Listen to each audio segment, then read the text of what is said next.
Hey everyone, Buddy Signer with Fishing Buddy Blog. I'm going to tie for you today a San Juan worm, a tri-colored San Juan worm, a great all year-round pattern for whether it be hitting deep holding areas in the wintertime or hitting those deeper seams in the summertime. Annelids or aquatic worms are prevalent in pretty much every trout stream in America, and this pattern will catch fish, plain and simple. Most of the patterns that I had seen up to this point were really only solid colors, and not really sure why, but this pattern works so much better than any that I've fished before, and I learned it from Hans Stephenson, Dakota angler and outfitter in Rapid City, and he's got hundreds of other patterns on his site, so check it out sometime and support his fly shop out in Rapid. I'm using fluorescent orange thread. Right now I'm tying in a rib, which is about a 2-pound test monofilament rib. I don't really use wire. Never really had much luck with that for some reason, but this monofilament seems to be very sturdy. It adds some segmentation. It's invisible, and once you put some Sally Hansen's hard as nails on there, it stays pretty tough. So that's what I use, and works really well. I'm going to tie in some micro chenille. I tie this in 2 combinations of colors. I tie an orange and a red, which is my favorite. It probably works the best for me. And then I tie a pink and a red as well, and that's also accounted for a number of large fish in the Black Hills and elsewhere. On the Bighorn River, this is a great pattern for me as well. So I'm going to tie this one orange and red. I'm going to start off by tying some orange micro chenille on the back side here. I've got a size 12 hook and a 9/64 bead. I'm not afraid to tie this in a larger size because, well, fish haven't really told me not to yet. They've seemed to be very willing, ready and willing to bite this pattern, and it's been working well for me. So I continue to tie it large. Okay, we're going to tie this off here, and we're going to cut the remaining chenille off. Tie it down. I like to throw in a half hitch every once in a while just to make sure everything stays supported. We're going to rib it.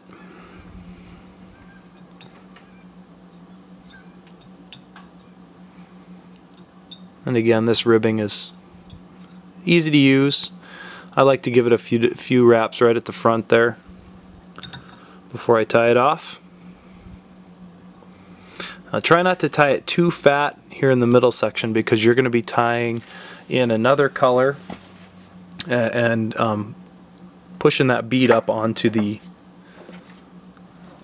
jointed section. So I'm going to throw in a little spot of Zap-A-Gap right here before we tie in our next color. And as I mentioned, I'm going to use red for this color.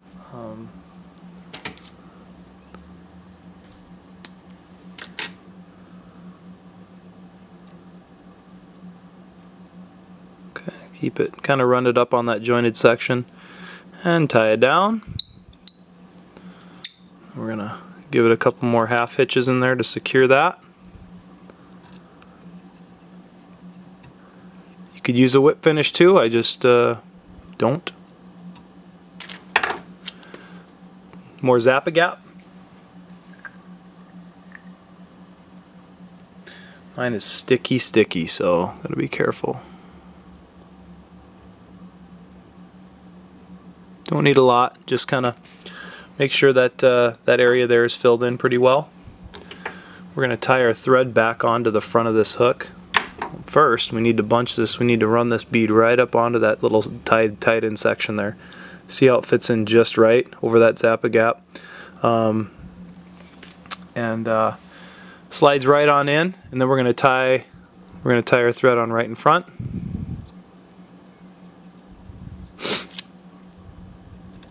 Okay. Get a little dam built up right in the front there, in front of that bead, so it doesn't go anywhere. And then run it up to the eye of the hook, We're going to bring that tied in section right over the top, and we're just going to tie it right on right there. Secure it, tie a couple in front there, and it's not necessary, but I like to tie a little post into this front section. It's the weakest part of the fly and is going to become pretty flimsy once you catch a couple of nice fish. So by doing this, I feel that it'll increase its durability in the long run and help you catch a couple more fish with this fly. We're going to tie off right underneath the right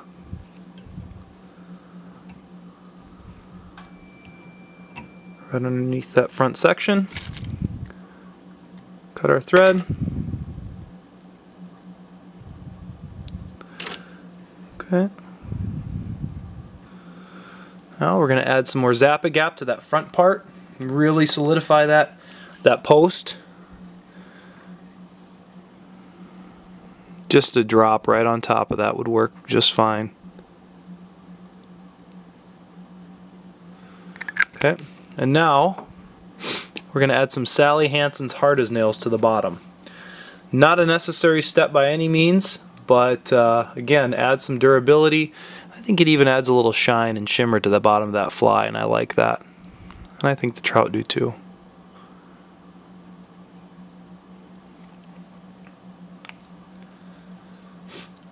Now we're almost done. One more step. And that is to, that one's going to lean that way, I see. Let's trim it to length. Okay, let's find the right length, and I need to trim this just a little bit, I can see. Get it about the size we want it. Now we can take the fly off, and we'll do a little pyro action on the ends.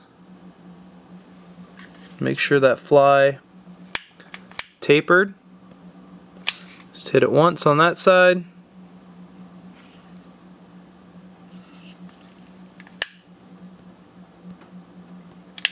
Once on that side. There you go.